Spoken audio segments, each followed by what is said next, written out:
நல்லா ஆண் சொல்லு. கால் ஜம்பா பிடிச்சினா அண்ணா கொஞ்சம் வெளியிடு. நீ வந்து பாத்துட்டு இருக்கா எவராலும் பிடிச்சிக்கிட்டே கம்பி பிடிங்க. திரும்ப கம்பி பிடினாரு கம்பி பிடிங்க. கையறா கை ஊதக்கூடாது வாயா உடனே குப்புன்னு வாய ஆன்றா இலக்காத வெளியே காத்து விடாது அப்படியே பிடிச்சிக்கோ. லைட்டா முடிக்க ஒரு 10 நிமிஷம் உள்ள கூட வெளியில வேண்டாம் அப்படியே பொறுமையா. இதை முன்ன அவுத்து விட்டுருக்கலாமா?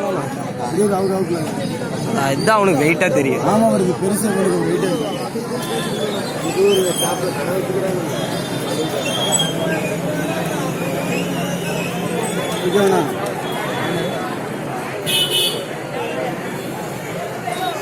வச்சுருவாங்க.